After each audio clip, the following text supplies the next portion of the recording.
कि बांग्लादेश पाकिस्तान के साथ मिल के जो है एटम बम बनाएगा, और जो हमारे पास है हमने उससे क्या यूटिलाइज कर लिया अब तक, कोई फायदा। हमारे हालात देख लें, मेरे ख्याल बनाने के बाद हम ज्यादा वर्स्ट कंडीशन में चले गए। वो कंट्रीज जिनको इंडिया पैसा देता है, बजट में भी उनको पैसा रखता है, तो वो इंडिया से दूरी जो है वो सह नहीं सकते, उनको फिर वापस आना पड़ता है। कि हमारे तो खुद एटम बम को जंग लग चुका है, वो तो किसी खाते का नहीं है। हाँ। इससे तो कोई डरता नहीं है। आज हम पूरी दुनिया के गुलाम बन चुके हैं। देखो एटम बम कुछ नहीं कर सकता जब तक आपके अंदर विल ना हो। इंडिया तो हमारे बारे में, वो तो अपने काम में लगा हुआ है, वो उसी में मेहनत कर रहा है। उन्होंने अपने अवाम को रिलीज दिया है, ठीक है, और वो ऑब्वियसली कहाँ से कहाँ पहुँच गए हैं, और हम यही डिस्कशन में लगे हुए हैं, India Pakistan, India Pakistan. Beggars are not choosers. जिसकी औकात है, जिसका वर्चस्व है, बात उसकी सुनी जाती है। ये दुनिया का दस्तूर है। ये आज आपने और हमने कोई नया रूल नहीं निकाला। आप बांग्लादेश में जाके आप कहें मैं पाकिस्तान से आया हूँ, वो आपको ऐसे देखेंगे कि जैसे कोई गाली दे रहा कोई आपको। पाकिस्तानियों के लिए हर गुजरता दिन पहले से बदतरीन होता जा रहा है। एक रिपोर्ट मेरी नज़र से गुजरी और जब मैंने उसको पढ़ा तो मैं बड़ा हैरान रह गया कि यार यानी इस वक्त इंडिया 125 बिलियन डॉलर्स के ना उनके रेमिटेंसेस आ रहे हैं। यानी इस वक्त मुल्क की आबादी के तकरीबन 40% पाकिस्तानी गुर्बत का शिकार हो चुके हैं। आपको लगता है कि हमारा कोई कंपैरिजन है इंडिया के साथ, या अब हम ये मुकाबला छोड़ दें जो हम हवा में या बातों में या किताबों में जो मुकाबला कर? मतलब कि वो तो फिर सही है कि हमारा तो खाना हजम नहीं होता इंडिया। नमस्कार दोस्तों, नमो राष्ट्रवाद में आपका स्वागत है। आज के इस वीडियो में हम देखेंगे कि अब बांग्लादेशी पूरी तरह से नमक हरामी और गद्दारी पे उतर आए हैं। ढाका यूनिवर्सिटी के एक प्रोफेसर का कहना है कि बांग्लादेश को पाकिस्तान के साथ मिलकर न्यूक्लियर बॉम्ब बनाना चाहिए ताकि भारत इन दोनों को दबा ना पाए। अब जिन लोगों के पास रोटी खाने के पैसे नहीं है और भारत की भीख पे ये लोग पल रहे थे आज तक, अब वो लोग न्यूक्लियर बॉम्ब बनाने की बातें कर रहे हैं और भारत को डराने की बात कर रहे हैं अपने न्यूक्लियर बॉम्ब से। पाकिस्तान ने न्यूक्लियर बॉम्ब बनाया था 1999 में, यानी 25 साल लगभग हो चुके हैं अब, और आज तक 25 सालों में पाकिस्तान तो डरा पाया नहीं है और ये लोग डराएंगे। ये प्रॉब्लम इनकी पूरी कौम की है। ये चाहे कहीं पर भी रहें, कहीं इनकी मदद करो, लेकिन फिर ये इसी तरह की गद्दारी और नमक हरामी ही करते हैं। सबका साथ सबका विकास कभी चलता ही नहीं है, ना भारत के अंदर चलता है ना भारत के बाहर चलता है। आप इसके बारे में क्या सोचते हैं कमेंट बॉक्स में जरूर बताइए। वीडियो अच्छा लगे तो लाइक करें, शेयर करें, चैनल को सब्सक्राइब करें। चलिए आगे बढ़ते हैं इस वीडियो में। बांग्लादेश के प्रोफेसर, ढाका के अंदर एक प्रोफेसर है, उन्होंने ये बयानिया रखा है कि बांग्लादेश पाकिस्तान के साथ मिलके जो है एटम बम बनाएगा, और ये एटम बम अगर वो बनाएगा तो भारत उसको नहीं डरा सकेगा बल्कि वो भारत को डरा सकेगा। और एटम बम की बात करें तो पाकिस्तान के पास भी एटम बम है, तो हमने इंडिया को कितना डरा लिया एटम बम से। वो कहते हैं कि पाकिस्तान से मिलके एक न्यूक्लियर पावर बनाइए, एक न्यू, और उससे हम इंडिया को डराएंगे। हाँ, मैं ये चाहता हूँ जो पहले पाकिस्तान में पड़ा हुआ हम उसका क्या कर रहे हैं। हाँ, सही उसको हो तो गया। हमारे जंग लगे हुए हैं। मैं ये चाहता हूँ कि किसी और ममालिक से, जैसे हम IMF से ले रहे हैं लोन ले रहे हैं, कर्जा ले रहे हैं, हमें चाहिए कि हम किसी दूसरी एजेंसी से रब्ता करें, उनसे लोन लें, और जो हमारे न्यूक्लियर पावर को जंग लग चुका है वो उसको साफ करें। जो हमारे पास है हमने उससे क्या यूटिलाइज कर लिया अब तक, कोई फायदा। हमारे हालात देख लें, मेरे ख्याल बनाने के बाद हम ज्यादा वर्स्ट कंडीशन में चले गए। ये बिल्कुल लॉजिकल बात है। जो लोग इसको वर्थ में समझेंगे वो बेहतर समझेंगे, अदरवाइज कुछ लोग आपको ही कहते हैं ओहो आप क्या कह रहे हैं, बम बनाने के बाद हम तो पावरफुल हो गए, आप कह रहे हैं हम ज्यादा बुरी कंडीशन में चले गए।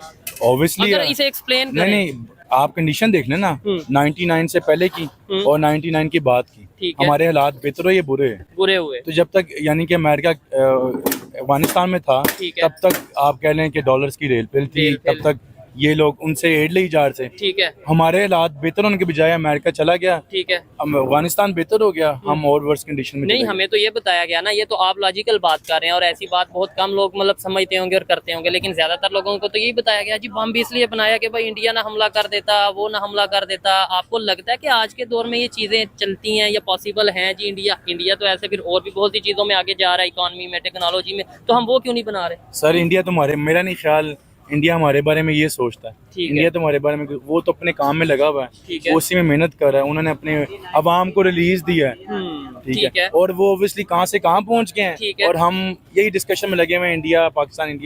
ठीक है। आज इंडिया पाकिस्तान का मैं निकाले सारी वहाँ उधर लग जाती है, लेकिन काम पे कोई तवज्जो ही नहीं है। बड़ी लॉजिकल बात है। अच्छा, वो कैसे आगे चले गए, हम क्यों नहीं जा पा रहे? एक तो ये चीज, और दूसरे नंबर पे आपने बोला जब 1999 के बाद से हमारे हालात खराबी की तरफ जा रहे हैं, क्राइसिस का सामना करना पड़ रहा है, इंटरनेशनल पावर्स को का प्रेशर देखना पड़ रहा है, लेकिन वो तब से जब से उन्होंने पावर एटॉमिक पावर बने हैं वो आगे से आगे जा रहे हैं, टेक्नोलॉजी में, एजुकेशन में, न्यूक्लियर पावर प्लांट में।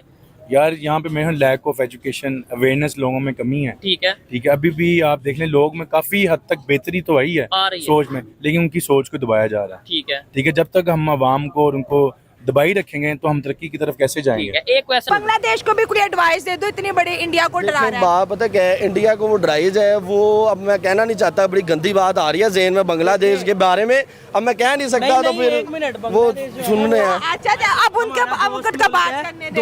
अब बांग्लादेश कभी आपका दोस्त मुल्क नहीं था, क्या बात नहीं है वो, मैं गंदी गाली दे नहीं सकता, मैं क्या बताऊँ आपको कि बांग्लादेश किस तरह के हैं। हाँ जी, बताएं। बॉर्डर साथ लगता है, अफगानिस्तान का बॉर्डर साथ लगता है। इतने मुसलमान वहाँ पे रहते हैं, इंडिया के साथ मिलकर पाकिस्तान के खिलाफ साजिशें करते हैं ना। अच्छा, तो जाहिर है अगर हम बांग्लादेश के साथ मिल जाएंगे तो बांग्लादेश का क्या कसूर है इसमें? कोई मुस्लिम ममालिक पाकिस्तान के साथ मिले, कोई एक्शन तो लिया जाए ना। क्या फायदा ऐसे मिलने का कि आप ऊपर से मिले हैं, दिल ही दिल में आप यहाँ पे चुगलखानियां कर रहे हैं कि पाकिस्तान तो चाह रहा मैं ये कर लूं। बांग्लादेश तो पाकिस्तान का हिस्सा था ना, कैसे दिल साफ हो सकता है? दिल साफ हो ही नहीं सकता। आप बांग्लादेश में जाके आप कहें मैं पाकिस्तान से आया हूँ, वो आपको ऐसे देखेंगे कि जैसे कोई गाली दे रहा कोई आपको। कि हमारे तो खुद एटम बम को जंग लग चुका है, वो तो किसी खाते का नहीं है, इससे तो कोई डरता नहीं है। आज हम पूरी दुनिया के गुलाम बन चुके हैं। देखो, एटम बम कुछ नहीं कर सकता जब तक आपके अंदर विल ना हो, जब आपका खुद का अज़म ना हो, जब तक आप खुद जो है ना आपके जज्बे शहादत ना हो, तो उस एटम बम का क्या फायदा? नहीं आते। तो एटम बम बना के इंडिया को, अगर इंडिया को डराना होता या इंडिया एटम बम से डरता, तो हम तो 90s में एटम बम बना चुके हैं, फिर कश्मीर ले लेते एटम बम। आप देखें ना, देखें हर चीज़ का ना कोई स्टेप लेना ज़रूरी होता है। हाँ। उन्होंने अब चले, अच्छा है ना हमारे लिए कि उन्होंने एक स्टेप ले लिया बांग्लादेश ने। हालांकि इतने साल हो गए बांग्लादेश को आज़ाद हुए पाकिस्तान से, लेकिन तब से अब तक उन्होंने कोई स्टेप नहीं लिया। हाँ। ये एटम बम तो हमने कब का रखा हुआ है, वर्स्ट तरीन पासपोर्ट है। बांग्लादेश अपने पाँव पे कुल्हाड़ा है, मारे अपनी इकोनॉमी को बर्बाद करने के बजाय इंडिया उसको सपोर्ट कर रहा है, इकोनॉमिकली सपोर्ट कर रहा है, मेडिकल वीज़ाज दे रहा है, फिर करोड़ों बंगालियों का जो कारोबार है वो इंडिया से लिंक है। और अब वो इंडिया को, इतने बड़े मुल्क को आप डरा सकते हो जो दुनिया की फिफ्थ लार्जेस्ट इकोनॉमी, उनकी डिप्लोमेसी देखे, उनकी पॉलिटिक्स देखे, थोड़ी सीरियस बातों पे भी तवज्जो दे। 72 हुए तो सब देखते हैं ख्वाब उसके। कि इंडिया इस टाइम हमारे बारे में नहीं सोचता, वो अपनी डेवलपमेंट, अपनी इंडिया पहले भी हमारे बारे में कभी नहीं सोचता था। ये हमारी गलत फहमी थी कि इंडिया जो है वो सोचता है। इंडिया की आबादी इस वक्त चाइना से भी ऊपर क्रॉस कर चुकी हुई है। और उन्होंने अपनी आबादी को पावर बनाया, मेरे ख्याल से एम्पावर किया उन्होंने, यंग जनरेशन को उन्होंने एम्पावर किया। आप देखेंगे टेस्ला जैसी कंपनी जो है वो वहाँ पे प्लांट जो है वो अब लगाना चाह रही है आगे। और यहाँ हमारा जो है वो यहाँ से अमेजोन, शॉपिफाई पे जो बच्चे काम कर रहे थे उनको भी इंटरनेट बंद करके, जो ऊबर पे काम कर रहे हैं, जो फुटपाटा पे काम कर रहे हैं, उनसे भी इंटरनेट छीन के आपने जो है वो बेरोजगार कर दिया है। इधर से अंदाजा लगा सकते हैं कि हम टेक्नोलॉजी में कितना पीछे हैं उस कंट्री से। सर, आपने बोला कि वो पहले भी हमें डिस्कस नहीं करते थे, लेकिन हमें तो हमेशा ये बताया गया कि इंडिया हमें एंगेज रखना चाहता है, इंडिया साजिश करता है, इंडिया, तो फिर इसका मतलब ये सब खबरें झूठ हैं। ये गलत फहमी थी हमारी जो हिस्ट्री पढ़ाई गई, हमें मुआशरत उलूम के अंदर हमें जो जंगों के बारे में बताया गया वो ऊपर से लेकर नीचे तक माशाल्लाह जो है वो, अब आप क्या बोलें, आप